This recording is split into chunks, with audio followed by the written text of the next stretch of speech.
Hello and welcome to Conceptopedia. ये video में हम लोग वर्ल्ड हिस्ट्री सीरीज़ को आगे बढ़ाते हुए रशियन रेवोल्यूशन को और अच्छे से जानने की कोशिश करेंगे। पिछले वीडियो में हम लोग देखे थे कि रशिया में कैसे और क्यों अक्टूबर मैनिफेस्टो ज़ार लेके आए थे और उसके बाद रशियंस ने कैसे ज़ारिस्ट रिजिम को ख़त्म करके डेमोक्रेटिक गवर्नमेंट की गठन किया और फरवरी रेवोल्यूशन को लेके डिफरेंट हिस्टोरियन की क्या ओपिनियन है। लेकिन इस वीडियो में हम लोग रशियन रेवोल्यूशंस को और आगे जानने की कोशिश करेंगे। तो चलिए शुरू करते हैं आज का वीडियो। रशिया में ज़्यादातर लोग ये उम्मीद कर रहे थे कि ज़ार की तानाशाही ख़त्म करने के बाद डेमोक्रेटिक अलेक्जेंडर केरेंस्की की गवर्नमेंट रशिया में स्टेबिलिटी लाएगी, मगर केरेंस्की भी रशिया में सोशियो इकोनॉमिक प्रॉब्लम को सॉल्व नहीं कर पाए। तब रशिया में फिर से एक रेवोल्यूशन की मांग होने लगी। लेकिन इतनी जल्दी केरेंस्की की प्रोविजनल गवर्नमेंट क्यों गिर गई? क्या उसकी खामियां थी? चलिए देख रहे हैं। प्रोविजनल गवर्नमेंट की सबसे बड़ी नेगेटिव पॉइंट ये थी कि रशिया को वो वर्ल्ड वॉर 1 में फिर से झोंक दिया था, जिसकी वजह से रशियन आम आदमी के अंदर, स्पेशली रशियन आर्मी के अंदर एक गुस्सा पनप रहा था। इसी वजह से आर्मी का मनोबल और डिसिप्लिन दोनों खराब हो गया और बहुत जवान वार को छोड़ के घर आ गए थे। ज़ार के पतन के बाद रशिया में सोवियत मतलब एक इलेक्टेड पॉलिटिकल बॉडी और केरेंस्की की गवर्नमेंट डेमोक्रेटिक पावर को शेयर कर रहा था और इसीलिए पेट्रोग्राड की सोवियत, जो कि सोल्जर और वर्कर्स रिप्रेजेंटेटिव से बनी थी, पेट्रोग्राड सिटी को गवर्न करना चालू किए। दूसरे जगह यानी दूसरे प्रोविंशियल सिटी में भी धीरे धीरे बहुत सारा सोवियत गठन होने लगा और जब पेट्रोग्राड सोवियत आर्मी और वर्कर्स को प्रोविंशियल गवर्नमेंट की ऑर्डर फॉलो ना करके सोवियत की ऑर्डर फॉलो करने के लिए बोले, तब प्रोविंशियल गवर्नमेंट को आर्मी की सपोर्ट नहीं मिल पाया। प्रोविंशियल गवर्नमेंट की तीसरी सबसे बड़ी खामियां ये थी, अलेक्जेंडर केरेंस्की वादा किया हुआ इलेक्शन को भी डिले कर रहे थे और जिस इलेक्शन के बाद एक रेस्पॉन्सिबल कॉन्स्टिट्यूएंट असेंबली या पार्लियामेंट गठन किया जाना था। केरेंस्की जनता को ये समझाने लगे कि वर्ल्ड वॉर 1 के बीच ये इलेक्शन संभव नहीं है क्योंकि लाखों सेना अभी जंग लड़ने बाहर गई हुई है। एक दूसरे वादा भी केरेंस्की का गवर्नमेंट किए थे जो भी नहीं निभा जा रहा था, वो था रीडिस्ट्रीब्यूशन ऑफ लैंड, मतलब ज़मीन का पुनर्बंटन। इसीलिए किसान परेशान होकर ज़मींदारों की ज़मीन छीनना चालू कर दिए और इसमें किसानों की मदद किए बोल्शेविक पार्टी ने। इसी बीच अप्रैल महीना में लेनिन स्विट्ज़रलैंड से एग्जाइल काट के वापस आए। जर्मन गवर्नमेंट उनको एक ट्रेन की सील्ड कमरा में पेट्रोग्राड शहर में छोड़े थे और उसके बाद ही लेनिन केरेंस्की की गवर्नमेंट को सपोर्ट ना करने और रशिया को वार से बाहर करने की डिमांड करने लगे। लेनिन ये सब डिमांड के साथ ही साथ सोवियत के हाथों में पावर ट्रांसफ़र की बात करने लगे थे। ऐसी स्थिति में रशियंस को सबसे ज़्यादा परेशान कर रही थी महंगाई यानी इन्फ्लेशन। बढ़ता हुआ ब्रेड प्राइस, घटता हुआ सैलरी, रॉ मटेरियल और फ्यूल की कमी रशिया में आम होने लगी। इंडस्ट्री में इन्वेस्टमेंट आना बंद हो गया और इसी बीच लेनिन की बोल्शेविक पार्टी एक रियलिस्टिक और अट्रैक्टिव पॉलिसी लेके सामने आ रही थी रशियंस का, और रशियंस को ये समझाने लगे कि जर्मनी के साथ संधि ही रशिया को वार से आज़ाद करवा सकती है और ये भी बोलने लगे कि जब तक हर खेत का मालिक किसान और हर फैक्ट्री का मालिक वर्कर्स ना होंगे तब तक रशियंस का प्रॉब्लम सॉल्व नहीं होगा। इसी बीच जुलाई डेज नाम की एक घटना घटी जो कि गवर्नमेंट की पॉपुलैरिटी और ज़्यादा कम कर दी। 3 जुलाई 1917 वर्कर्स और सोल्जर की एक बहुत बड़ी प्रदर्शन टोराइड पैलेस की तरफ बढ़ने लगी, जहां पेट्रोग्राड सोवियत और प्रोविंशियल गवर्नमेंट की मीटिंग चल रही थी। प्रदर्शनकारियों ने दावा उठाया कि सोवियत को पूरा पावर ट्रांसफ़र करना है, बट सोवियत के मेंबर ये पावर ट्रांसफ़र के लिए रिफ्यूज़ कर दिए।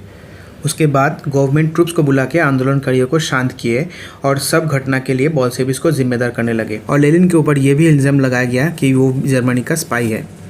इसीलिए लेनिन को फिनलैंड भागना पड़ा। बोल्शेविक्स पार्टी का दूसरा लीडर्स को भी अरेस्ट कर लिया गया और इसके बाद बोल्शेविक्स पार्टी का पॉपुलैरिटी बहुत हद तक कम हो गए। इस घटना में 400 आदमी की जान चली गई, मगर ये साबित नहीं हो पाया कि इस घटना की असली जिम्मेदार कौन है। ठीक इसी घटना के जैसे कोनिलोव अफेयर भी गवर्नमेंट की पॉपुलैरिटी बहुत हद तक कम कर दिया था। Russian army commander in chief Kornilov Bolsheviks को धोखेबाज समझते थे और इसीलिए पेट्रोग्राड सोवियत का दखल लेने के लिए जब कोनिलोव आर्मी भेजे तब आर्मी कोनिलोव के अगेंस्ट में विद्रोह कर दिए और इसके बाद ही अलेक्जेंडर केरेंस्की ने कोनिलोव की अरेस्ट की ऑर्डर दे दिए और इसके बाद पब्लिक सेंटिमेंट बोल्शेविक की तरफ मुड़ गया, कारण बोल्शेविक्स तब इकलौता पार्टी था जो कि वार के अगेंस्ट डेमोन्स्ट्रेशन कर रहा था और जर्मनी के साथ सेपरेट पीस ट्रीटी के लिए भी डिमांड कर रहा था। कोनिलोव अफेयर एक ऐसा अफेयर था जिसके बाद मॉस्को और पेट्रोग्राड सोवियत में बोल्शेविक्स मेजोरिटी में सोशल रिवोल्यूशनरी और मेंशेविक से भी आगे निकल गए। इसी कंडीशन में मिड अक्टूबर में लेनिन पेट्रोग्राड सोवियत को रशिया की डेमोक्रेटिक पावर कब्जा करने के लिए ऑर्डर दिए और इस ऑर्डर को स्टालिन भी सपोर्ट करने लगे।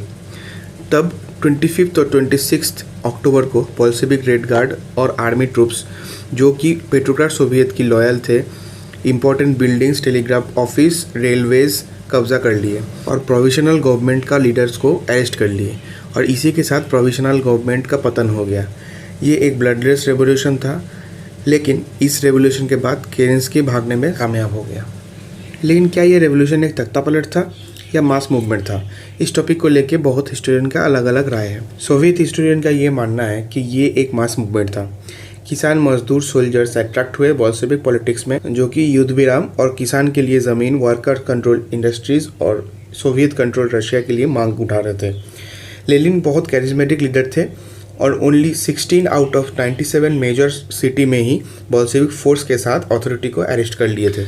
लेकिन ट्रेडिशनल हिस्टोरियन सोवियत हिस्टोरियन की ये लॉजिक को रिजेक्ट करते हैं और साथ ही साथ बोल्शेविक की मास सपोर्ट को भी रिजेक्ट करते हैं, कारण बोल्शेविक माइनॉरिटी ग्रुप थे।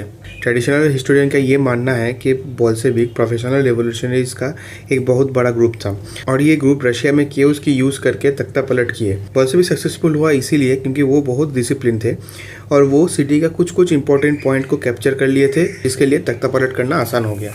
लेकिन इसके ऑपोजिट लिबरेटेरियन हिस्टोरियन का ये मानना है कि रेवोल्यूशन एक मास मूवमेंट तो था ही, लेकिन इसमें बोल्शेविक का योगदान बहुत कम था। मास बोल्शेविक प्रेशर को नहीं मान रहे थे, लेकिन वो अपना उम्मीद और डिमांड के लिए रेवोल्यूशन कर रहे थे और बोल्शेविक इस पॉपुलर रेवोल्यूशन को हाईजैक किए और ऐसे दिखाए कि बोल्शेविक का डिमांड और मास डिमांड एक है। और जब सिटीजन्स के हाथ पावर आने वाली थी, तब बोल्शेविक्स उस पावर को अपने हाथों ले लिए। रिविजनिस्ट हिस्टोरियन का ये कहना है कि 1917 में रशिया के लोगों के अंदर एक पॉलिटिकल अवेयरनेस थी। बहुत सिटीजन ट्रेड यूनियन कर रहे थे और बहुत सिटीजन सोवियत में भी योगदान कर रहे थे। यूएसएसआर के विघटन के बाद जब बहुत सारा सीक्रेट फाइल्स डिक्लासिफाइड हुए, तब ये पता चला कि 1917 का रेवोल्यूशन एक मास मूवमेंट था। सिटीजन चाहते थे कि सोवियत के पास सब पावर आए। लेनिन पावर चाहते थे, लेकिन वो हर स्टेप मास मूवमेंट को इनकरेज करने के लिए ही उठा रहे थे और बोल्शेविक पार्टी ये रेवोल्यूशन को फैसिलिटेट कर रहे थे, जो कि एक मास रेवोल्यूशन था। लेकिन तब भी एक स्मॉल ग्रुप का ज़रूरत था ही और इस ग्रुप को प्रोवाइड कर रहे थे लेनिन और ट्रॉट्स्की, जिसके हेल्प से प्रोविजनल गवर्नमेंट को हटाया गया था। ये मूवमेंट सिटीजन के बिना संभव नहीं था, लेकिन on the other hand Lenin और ट्रॉट्स्की के बिना भी संभव नहीं था। लेकिन अक्टूबर रेवोल्यूशन के बाद लेनिन और बोल्शेविक्स ने कैसे अपनी प्रॉब्लम को हैंडल किए। बोल्शेविक्स के पास मेजोरिटी सपोर्ट तो नहीं था, इसलिए वो कैसे पावर में बने रहे, ये एक प्रॉब्लम तो था ही। सो इसीलिए लेनिन रशिया में जो सबसे पहले डिक्री जारी किए वो था जार और चर्च के पास जो ज़मीन थे और रियल एस्टेट था, उसको नेशनलाइज कर दिए और उसको किसानों में डिस्ट्रीब्यूट कर दिए, क्योंकि उनको किसानों की सपोर्ट की ज़रूरत थी। एक दूसरे डिक्री में वर्कर्स की स्ट्राइक कम करने के लिए वर्किंग आवर 8 घंटा कर दिया गया। लेनिन और भी बहुत सारे डिक्री जारी कर रहे थे, जिसमें बैंक्स का नेशनलाइजेशन, फैक्ट्री और माइंस की नेशनलाइजेशन और जार और केरेंस्की की गवर्नमेंट से उठाया गया किसान लोन को माफ़ कर देना भी शामिल है। लेनिन और ट्रॉट्स्की लेफ्ट सोशल रेवोल्यूशनरीज को अपने गवर्नमेंट में शामिल किए थे, क्योंकि इस पॉलिटिकल पार्टी को गाँव में बहुत ज़्यादा सपोर्ट मिल रहा था। बोल्शेविक गवर्नमेंट हॉस्टाइल न्यूज़पेपर को बंद कर दिए थे और एक सिक्योरिटी पुलिस का भी गठन किया गया था। इसका नाम दिया गया था extraordinary commission for combating sabotage and counter revolution और यूजुअली इसका नाम रशिया में था चेका। लेनिन ये जानते थे कि उनको भी इलेक्शन कंडक्ट करवानी है, क्योंकि वो देख चुके थे केरेंस्की की गवर्नमेंट इसीलिए गिर गई थी।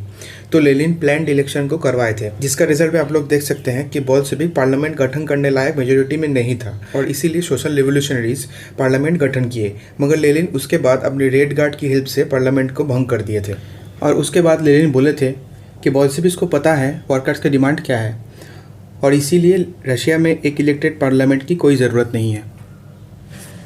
रशियंस का दूसरा सबसे बड़ा प्रॉब्लम था वर्ल्ड वॉर 1 से रशिया को विड्रॉल करवाना। इसीलिए लेनिन सेंट्रल पावर के साथ दिसंबर 1917 में एक संधि करते हैं, जिसको ब्रेस्ट लिटोव्स्की ट्रीटी के नाम से जाना जाता है, जिसमें रशिया को Poland, Estonia, Latvia, Lithuania, Ukraine, Georgia, Finland को हारना पड़ा था। ये एक ऐसा एरिया था जिसमें रशिया का total 1/3 farming land, 1/3 population, 2/3 coal mines और हाफ हेवी इंडस्ट्री शामिल था। ये एक बहुत बड़ा झटका था, जिसके बाद सब पॉलिटिकल पार्टी इस ट्रीटी का खिलाफ हो गए और लेफ्ट सोशल रेवोल्यूशनरीज गवर्नमेंट से बाहर हो गया। लेकिन लेनिन ये सफाई दे रहे थे कि रशिया को अपना ज़मीन सेक्रीफाइस करना पड़ेगा ताकि उसको रिकवरी का टाइम मिल पाए।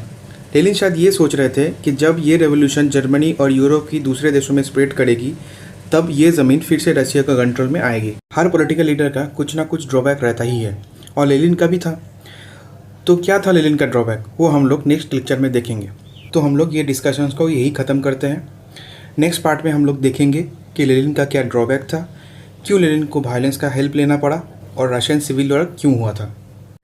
अगर आपको ये वीडियो अच्छा लगा तो वीडियो को लाइक कीजिए, शेयर कीजिए, चैनल को सब्सक्राइब कीजिए और अगला पार्ट का प्लीज़ वेट कीजिए। Thank you team कॉन्सेप्टोपीडिया।